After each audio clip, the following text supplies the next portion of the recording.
सुमित्रा, क्या बात है, तूने कटहल में इतना तेल भर दिया? रोहन और प्रिया ने सब्जी छुई तक नहीं। मालकिन, मैंने तो रोजाना की तरह ही सब्जी बनाई थी और कटहल को थोड़ा फ्राई करके बनाया था, शायद इसी वजह से तेल दिख रहा होगा। और मिर्च मसाले बिल्कुल भी नहीं डाले खाने में, बिल्कुल फीकी बना दी।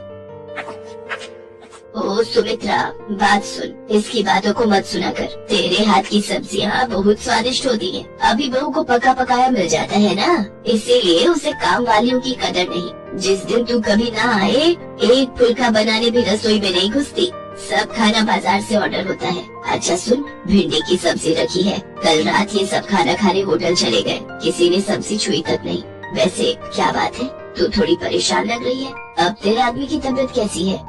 अभी तो डॉक्टर ने पैर का बहुत खर्च बताया है, पता नहीं कोई रॉड डलेगी तभी ठीक होगा। अच्छा चलती हूँ माता जी। सुमित्रा, एक गजब से उसके पति के पैर का एक्सीडेंट हुआ है, तब से वो मजबूरी में यहाँ कोठी में रोटी बनाने का काम कर रही है। सुमित्रा की मालकिन शोभा अच्छे स्वभाव की नहीं है, पर सुमित्रा अकेली ही कमाने वाली है, इसीलिए वो यहाँ काम करके 2 पैसे कमा लेती है। माँ, आज बहुत देर लगा दी, मुझे बहुत भूख लगी थी, घर में कुछ भी खाने को नहीं रखा है। माँ, ये क्या लाई हो?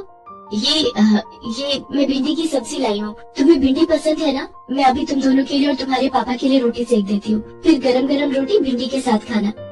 सुमित्रा, आज मेरी इस हालत की वजह से तुम्हें कितने दुख झेलने पड़ रहे हैं। काश उस एक्सीडेंट में मैं मर ही जाता। खबरदार जो ऐसी बात कही आज कह दिया, आगे से मत कहना।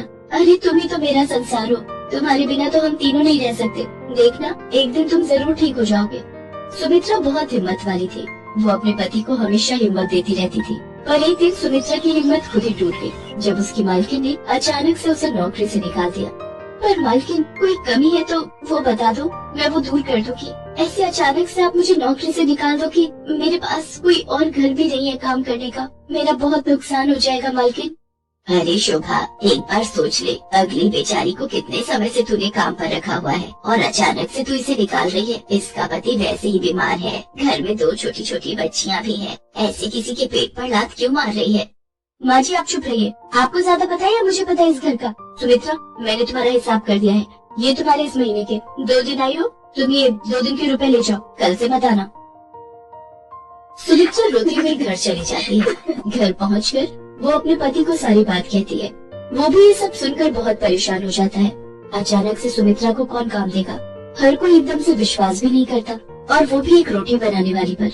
सुमित्रा शाम का खाना बना रही थी, तभी उसके दरवाजे पर खटखट होती है। अरे माता जी आप, और इस समय? आइए, अंदर आइए। सुमित्रा, आज सुबह शोभा ने जो भी किया उस बात से मुझे बहुत ठेस पहुँची है। मैं मंदिर के लिए निकली थी, पर मेरा मन मंदिर में भी नहीं टिक रहा था, इसलिए मैं तुमसे मिलने चली आई। मैं शोभा को तो नहीं सुधार सकती, पर मैं तुम्हें एक सलाह देना चाहती हूँ, अगर तुम मानो तो। जी बोली माता जी।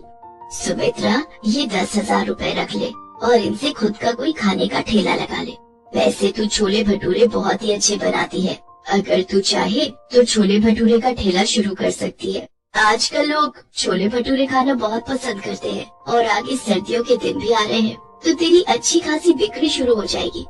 पर माता जी, आप मुझे इतने सारे पैसे दे रही हो, मुझे अच्छा नहीं लग रहा। सुमित्रा, ये पैसे मेरे खुद के हैं, मैंने जोड़े हुए थे, और फिर इन रुपयों की मेरे से ज्यादा तुझे जरूरत है। अब तू देर मत कर, इन रुपयों से जल्दी से छोले भटूरे का ठेला शुरू कर दे, फिर मैं गरम गरम छोले भटूरे खाने आऊंगी। उन रुपयों को देखकर सुमित्रा के मन में हिम्मत जाग जाती है, और वो माताजी को दिल से शुक्रिया करती है। आज मुसीबत की इस घड़ी में माताजी उसके लिए ईश्वर का रूप बनकर आई थी। माताजी की सलाह सुमित्रा और उसके पति को ठीक लगती है, और अगले ही दिन सुमित्रा छोले भटूरे का ठेला लगाने के लिए सारा सामान इकट्ठा कर लेती है, और 2-3 दिन में ही उसका छोले भटूरे का ठेला शुरू हो जाता है। पहले तो कभी नहीं देखा, लगता है बाजार में ये छोले भटूरे वाली नहीं आई है। भैया बहुत ही स्वादिष्ट छोले भटूरे बनाती है, साथ में प्याज, चटनी, अचार और बूंदी का रायता भी 1 प्लेट खाई थी कल मैंने। भैया सचमुच आनंद आ गया बता रहे। अच्छा एक काम करते हैं, 1 प्लेट खा लेते हैं चलकर, गरम गरम मजा आ जाएगा। 2 प्लेट छोले भटूरे देना और प्याज और अचार ज्यादा कर देना। ठीक है, अभी देती हूँ। आप दोनों के लिए भैया जी। हमें भी 1-1 प्लेट छोले भटूरे लगा दो, भटूरे थोड़े करारे देना है। सुमित्रा का छोले भटूरे का ठेला चल पड़ता है, उसमें नया आत्मविश्वास पैदा होता है। धीरे धीरे वो छोले भटूरे के ठेले से अच्छे पैसे कमाने लगती है और एक छोटी दुकान किराए पर ले लेती है। अब सुमित्रा की छोले भटूरे की दुकान थी। उसके साथ साथ गाजर का हलवा, मूंग की दाल का हलवा, गुलाब जामुन और कुछ मिठाइयाँ भी बेचनी शुरू कर दी थी।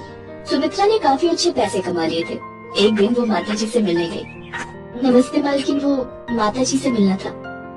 माँ जी का 15 दिन पहले स्वर्गवास हो गया। शुगर बढ़ गई थी और फिर काफी तबीयत खराब होने की वजह से डॉक्टरों ने जवाब दे दिया था। कुछ काम था माँ जी से, मुझे काम से जाना है, मुझे देर हो रही है। माता जी के गुजरने की खबर सुनकर सुमित्रा की आंखों में आंसू आ जाते हैं।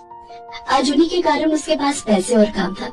सुमित्रा जो रुपए माता जी को वापस करने गई थी, उन रुपयों से वो गरीबों में माता जी के नाम का दान करती है ताकि उनकी आत्मा को शांति मिल सके। सुमित्रा के पति के पैर का ऑपरेशन भी ठीक ठाक हो जाता है। अब दोनों पति पत्नी मिलकर छोले भटूरे की दुकान चलाते थे। पर आज भी सुमित्रा माता जी के एहसान को नहीं भूल पाई थी, इसीलिए वो उनकी याद में महीने में एक दिन छोले भटूरे बनाकर गरीबों में बांटती थी।